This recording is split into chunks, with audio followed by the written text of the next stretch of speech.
નમસ્કાર દર્શક મિત્રો, આપ નિહાળી રહ્યા છો સાઈ ગ્રુપ મીડિયા હાઉસ દ્વારા સંચાલિત નવસારી લાઈવ અને ઝટપટ ન્યૂઝ। છાપરા રોડથી ઇટાળવા મુખ્ય માર્ગ ઉપર ફરીવાર રખડતા ઢોરનો આતંક। રખડતા ઢોરના કારણે એક શાળાના શિક્ષકની કાર જે ખરી એ બેકાબૂ થઈ અને તળાવમાં ખાબકી। જો કે સદનસીબે શિક્ષક કારમાં માત્ર એકલા હતા અને ડિવાઇન સ્કૂલ તરફ જઈ રહ્યા હતા। એ દરમિયાન જે છે તે અચાનક જ રખડતું ઢોર રસ્તા ઉપર આવી જતાં કાર જે ખરી એ કંટ્રોલ કરવા છતાં પણ થોડી સ્કીડ થઈ અને તળાવમાં ખાબકી।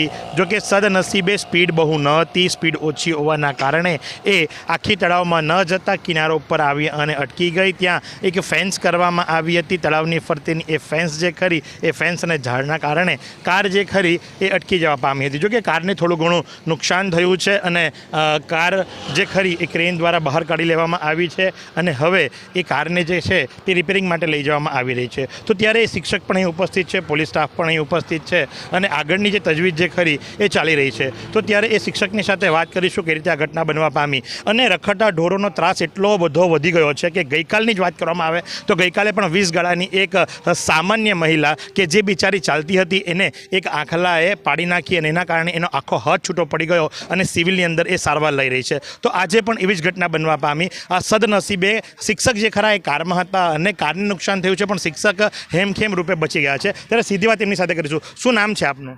હેતવર્થ પટેલ। કઈ શાળામાં અભ્યાસ કરાવો છો આપ? એક પ્રાઇવેટ સ્કૂલમાં ભણાવતા છે। શું ઘટના બનવા પામી આજે? બસ કાર લઈને સ્કૂલે જઈ રહ્યો હતો તો રસ્તામાં ઢોર આવી ગયા। એટલે ઢોર આવતા સ્ટિયરિંગ પર કાબુ નહીં રહ્યો અને કાર સાઈડ પર ખાડામાં ઉતરી ગઈ। આમ તો આપ ઘણા વર્ષોથી કાર ચલાવતા હોય એવું લાગે છે, એટલે નવા નિશાળીએ તો નથી?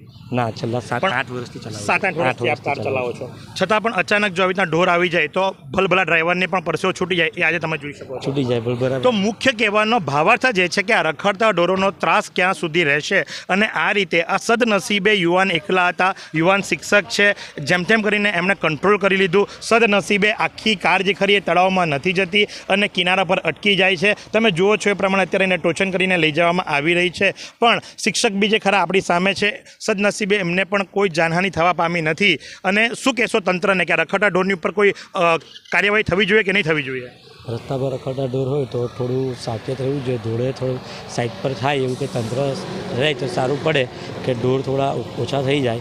કારણ કે ઘણી વખત અમે શાળાથી છૂટીએ છીએ ત્યારે પણ ઘણા બધા ઢોરો જોવા મળે છે અને આમ તેમ રખડતા હોય છે। તો ઘણી વખત ઈજા હોય, મોટી ઈજા થઈ જાય છે। ત્યારે સદનસીબે કંટ્રોલ થયું થોડું કારમાં અને કાર થોડી ધીમી હતી, ઘણી ધીમી હતી એમ કહી તો ચાલે, એના કારણે બચી ગયો।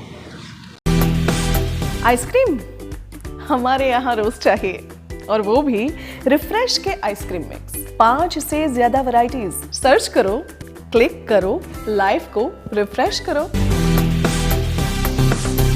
સાચી વાત છે, કારણ કે આ સતત બિઝી રસ્તો છે, અહીંયા ફૂલ સ્પીડે જઈ શકાય એવું છે જ નથી, કારણ કે આ માર્ગ જે ખરો એ બિઝી માર્ગ છે। શિક્ષકે ખૂબ સરસ મજાની વાત કરી કે એ એકલા હતા।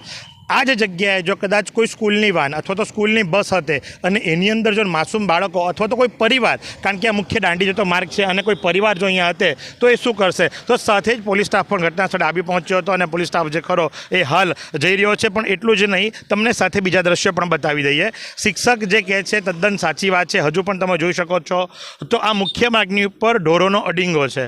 આ તમે જુઓ છો એ પ્રમાણે અમે સીધા દ્રશ્યો તમને બતાવવા જઈ રહ્યા છે અને અમે પોતે પણ ત્યાં જઈ રહ્યા છે। એક નહીં, 2 નહીં, 3 નહીં, 4 નહીં, 12 થી 15 ઢોરો અત્યારની તારીખે પણ છાયડાની અંદર આરામ કરવા માટે આ વૃક્ષની નીચે બેઠા છે અને તમે જોઈ શકો છો કે આ જ ઢોર અચાનક કોઈ કાંકરી ચાળો કરે અને કાંકરી ચાળો કરવાના કારણે બધા ઢોરો એક સાથે ઊભા થઈ જાય। તો આ તો કાર હતી, એકલા ભાઈ હતા, બચી ગયા, પણ બાઇકવાળો હોય અથવા તો સ્કૂલ વાન, સ્કૂલ બસ હોય અથવા તો કારમાં એક કરતાં વધુ વ્યક્તિઓ હોય તો એની શું હાલત થઈ શકે? કારણ કે આ મુખ્ય માર્ગ છે અને મુખ્ય માર્ગની ઉપર આ રીતે ઢોરો જે ખરા અડિંગો જમાવીને બેઠા છે, તમે જોઈ શકો છો। અને એના કારણે થઈ અને જાનહાનિ થાય તો એના માટે જવાબદાર કોણ? તંત્રને વારંવાર રજૂઆત કરવામાં આવે છે, છતાં પણ તંત્ર જે ખરું એ કોઈ પગલાં લેતું નથી। તો આના માટે જવાબદાર કોણ? હવે તો જાગો, કેટલાના ભોગ લેશો? બિલ્લીમોરાની અંદર મૃત્યુ પામ્યા છે, નવસારીની અંદર તમે વળતર ચૂકવ્યું છે, તમારી ઉપર કેસો થયા છે, છતાં પણ નવસારી વિજલપોર નગરપાલિકા આંખ આડા કાન કરીને બેઠી છે। આ સત્તાધીશો ક્યારે જાગશે? જ્યારે એમના પરિવારનો કોઈ વ્યક્તિ જીવ ગુમાવશે ત્યારે લોકો જાગશે?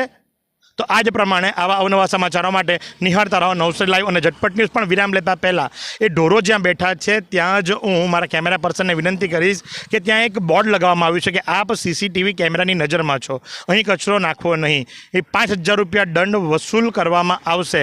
આ રીતેના બોર્ડ મારવામાં આવ્યા છે, સ્વચ્છતાના બોર્ડો મારવામાં આવ્યા છે, પણ ત્યાં જ આ રીતે ઢોરો અડીંગો જમાવીને બેઠા છે અને એ જ ઢોરના કારણે એક મોટી દુર્ઘટના ઘટતા રહી ગઈ. સદનસીબે શિક્ષક જે ખરા એ બચી જવા પામ્યા, પણ ક્યાં સુધી આવું ને આવું ચાલશે?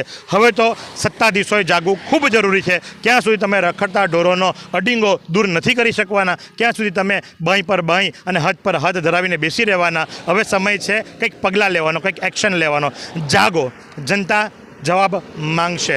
આવનાર દિવસોની અંદર તમારું ઇલેક્શન આવવાનું છે, તમારે તૈયાર રહેવાનું છે. તો આ જ પ્રમાણે આવા અવનવા સમાચારો માટે નિહાળતા રહો નવસારી લાઈવ અને ઝટપટ ન્યૂઝ. કેમેરા પર્સન સાહિલ રાજપૂતની સાથે હું મહેશ ભટ્ટ.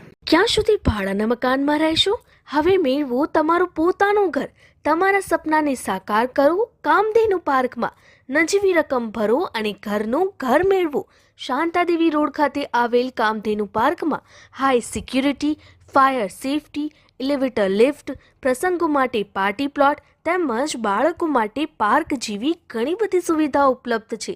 ત્યારે 10,000 રૂપિયા ભરો અને સપનાનું ઘર બુક કરાવો. 1 રૂમ રસોડું અને 2 રૂમ રસોડાના ફ્લેટો રેડી પોઝિશનમાં મળશે. ભાડાની રકમને બદલે લોનના હપ્તા ભરો અને ઘરના માલિક બનો. તો આજે જ સંપર્ક કરો. કામધેનુ પાર્ક, વિદ્યાભારતી સ્કૂલની પાછળ, શાંતાદેવી રોડ, નવસારી. અને વધુ માહિતી માટે સંપર્ક કરો 9375956935 અને 9825696292.